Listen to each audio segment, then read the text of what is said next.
शेतकरी गृहनिर्माण संस्थेमध्ये एक विकास जैन म्हणून एक विकासक आहे. तो नामांकित बिल्डर आहे या कल्याण शहरातला आणि एक जैन धर्मीय असूनही तो लोकांवर इथे अन्याय करतो. आम्ही जैन धर्माचे लोक बघितले तर ते दान करण्यास तत्पर असतात, सर्व काळ पुढाकार घेतात. पण हा बिल्डर इथे दादागिरी करतो.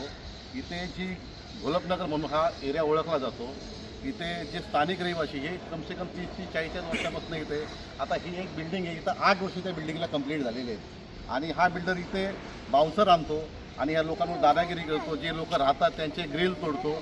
आता ह्या लोकांनी करायचा का असा प्रशासनासमोर एक प्रश्न आलेला आहे आणि ही जर दादागिरी अशीच राहिली तर मला वाटतं आपण भारतात मला वाटतं पाकिस्तानमध्ये राहतो असं झालेलं आहे. त्याच्याकडे भरपूर पैसा आहे.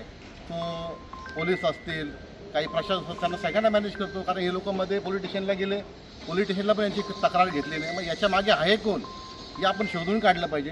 आता तुम्ही बघाल तर तसं की लहान मुलं उभी आहेत, त्यांना गार्डनमध्ये खेळायची मुभा नाही आहे. आता ह्या ताई काय बोलतात हे तुम्हीच ऐकून घ्या. नमस्कार, मी शेतकरी गृहनिर्माण संस्थेची सभासद आहे. आम्ही इथे गेले 30 वर्ष राहतो आहे आणि विकास जैन यांना हे काम दिलेलं आहे रिडेव्हलपमेंटचं. पण अजून KDMCकडून काही जे अप्रुव्हल्स असतात ते त्यांचे आलेले नाही आहे. आम्ही याच्या विरोधात नाही आहे नक्कीच, पण आम्हाला पण रिडेव्हलपमेंट हवी आहे. पण अप्रुव्हल झाल्यानंतर तुम्ही रितसर सगळ्या प्रोसिजर केल्यानंतर तुम्ही सगळं करा. त्याच्यात आधीच त्यांनी सर्व गोष्टी तोडायला घेतलेल्या आहेत, ग्रिल काढायला घेतलेल्या आहेत एम्प्टी बिल्डिंग्सच्या. आता त्यांचं चाललं आहे जिथे आम्ही राहतो आहे त्या ह्याच्या पण ते ग्रिल काढून दरवाजे काढणार आहेत जे बरोबर नाही आहे आणि जे सेफ्टीच्या प्रमाणे पण नीट नाही आहे. त्या दिवशी माझा मुलगा खालती खेळायला आला आणि त्यांनी वरतून जोरात ग्रिल खाली पाडले आहेत. तुम्ही बघू शकता बिल्डिंगही बघा कशा आहेत.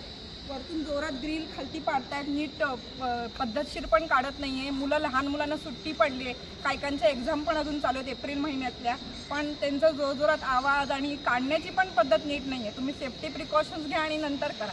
आणि मेन म्हणजे जिथे राहतात तिकडच्या काढू नका, कारण की आजकाल काय घडते आजूबाजूला घरातले सगळे पुरुष सकाळी कामाला जातात, फक्त बायका असतात आणि मग घरात आतमध्ये कोण आलं, मोठमोठे बाउन्सर्स, फिमेल बाउन्सर्स किंवा हे बाउन्सर्स, हे कामगार जे आहेत, आता आपण बघतो कसं चाललंय, आतमध्ये येतात बिंदास दरवाजा खोलून हे काढणार. आमची सेफ्टी कुठे आहे? आम्हाला नीट पद्धतशीर झालं पाहिजे तर आम्ही ह्यांच्यासोबत आहोत, नाही तर मग आम्हाला ह्यांचा जो दडपशाहीने सगळं जे करतात त्याच्यात आम्ही सगळे विरोध आहोत.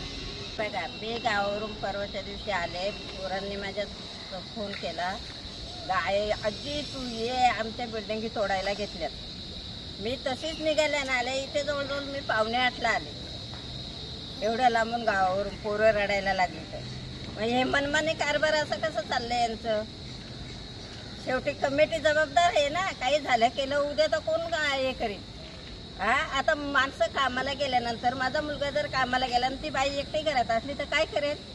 त्यांचा जो ॲग्रीमेंट केलेला आहे त्या ॲग्रीमेंट प्रमाणे त्यांना द्यायचं आहे. ॲग्रीमेंट प्रमाणे तो द्यायला तयार नाही.